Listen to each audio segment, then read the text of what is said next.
कितनी बार बताया है, मेरे तैयार होने से पहले मेरा नाश्ता तैयार हो जाना चाहिए। शादी के 25 साल बाद भी मुझे बार बार एक ही बात बतानी पड़ती है। लता, तुम्हें क्या, तुम तो आराम से घर पर रहोगी, मुझे काम पर भी जाना पड़ता है। तुम हो कि हमेशा बेवकूफ़ी जैसी हरकत करती हो। अगर तुम ये जानबूझकर करती हो तो याद रखना, मुझसे बुरा कोई नहीं होगा। आज भी प्रशांत का पारा चढ़ा हुआ था। इन कटु शब्दों से गुस्सा उतारते हुए, गीला तौलिया कुर्सी पर ही फेंकते हुए, प्रशांत गुस्से से लता की तरफ देखने लगा। लता के लिए प्रशांत का ये बेवजह का गुस्सा कोई नई बात नहीं थी। वह महीने में 3-4 बार ऐसे ही लता पर बरस पड़ता था।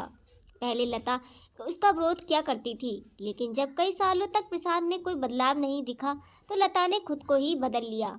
अब प्रशांत के कुछ कहने से लता को कोई फर्क नहीं पड़ता था। प्रशांत की हर बात चुपचाप सिर झुकाए सुन लेती थी। शादी के 5 साल तक लता ने पूरी कोशिश की थी कि प्रशांत को बदला जाए, लेकिन फालतू का गुस्सा करना और लता पर भला बुरा कहना, ये मानो जैसे उसकी आदत बन गई थी। कोई भी बात विवाद होता तो प्रशांत सीधा लता को बोल देता, अगर मैं तुम्हें अच्छा नहीं लगता तो क्यों चली जाती, मायके चली जाओ, क्यों रहती हो मेरे साथ। इतना कहकर कुछ होने के बावजूद लता के साथ प्रशांत के साथ ही रहती थी, क्योंकि उसे अपनी फिक्र नहीं थी। वह जाती भी कहाँ, अपने बूढ़े माँ बाप को इस उम्र में परेशान करना नहीं चाहती थी। समाज और लोग क्या कहेंगे, ये भी उसे देखना था।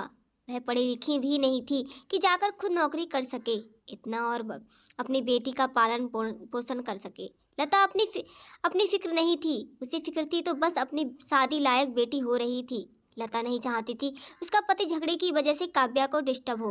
काव्या की पढ़ाई पूरी हो चुकी थी, उसके लिए अब शादी के रिश्ते आने लगे थे। कई रिश्तों में काव्या ठुकरा चुकी थी। 2 महीने बाद एक अच्छा रिश्ता आया। रिश्तेदारों और पहचान के लोगों ने लड़के के बहुत गुणगान किए थे।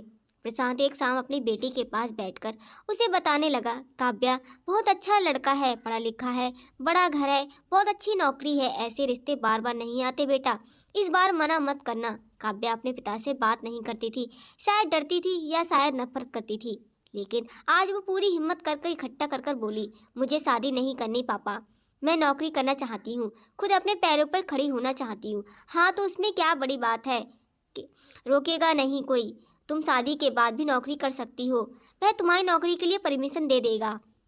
प्रशांत बोला, मेरे नौकरी न करना उसकी परमिशन में क्यों डिपेंड करेगा पापा, काव्या ने पूछा। मैं कह रहा हूँ ना, तुम्हें किसी चीज़ की कमी नहीं होगी वहाँ, ऐसे रिश्ते बार बार नहीं आते, इसे ठुकराओ मत, बहुत खुश रहोगी तुम वहाँ। प्रशांत बोला, पापा क्या मैं उतनी ही खुश रहूंगी जितनी मम्मी इस घर में खुश हैं? काव्या ने तंज कसते हुए कहा, आज तुम्हारी जबान कुछ ज़्यादा ही चल रही है। प्रशांत गुस्से में बड़ी आंखें करते हुए बोला, पापा मुझे शादी नहीं करनी, क्योंकि शादी के बाद अगर वह लड़का आपके जैसा निकला तो मैं क्या करूँगी, मुझे आपके जैसा जीवन साथी नहीं चाहिए, बिना बात पर मुझ पर हमेशा चिल्लाए, मुझे कुछ भी पसंद का लेना हो तो 10 बार सोचना पड़े, वह नाराज हो ना हो जाए, मेरी तबीयत कैसी भी हो उसे परवाह ना हो, रोटी थोड़ी सी मोटी बन जाए तो घर पर सर उठा ले, उसकी चेक बुक ना मिले तो पूरा दोस्त निकाले, हर छोटी मोटी बात मुझे मायके जाने के लिए कहे। काव्या ने अपना दिल खाली करते हुए पापा से सब कह दिया। प्रशांत का गुस्सा 7वें आसमान पर था, लेकिन उसके मुंह से एक भी शब्द नहीं फूट रहा था। वो काव्या की बातें सुन रहा था। काव्या उतना ही बोलकर चुप रही। आज पहली बार उसने अपने पापा के सामने इतना कुछ बोल रही थी। पापा अपने आपसे हमेशा गलत व्यवहार किया, आप अपने ऑफिस गुस्सा किए बिना सोचे समझे माँ पर उतार देते थे, कभी इस बात की परवाह भी नहीं करते कि उन्हें कैसा लगता होगा।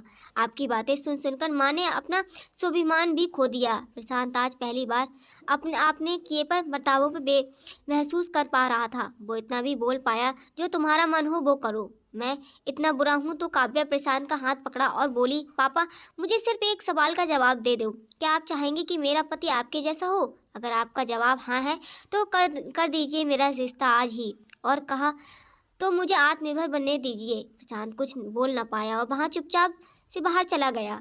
आज उसे लता के सामने जाने से शर्म आ रही थी। चलते चलते उसकी आंखों में आंसू बह रहे थे।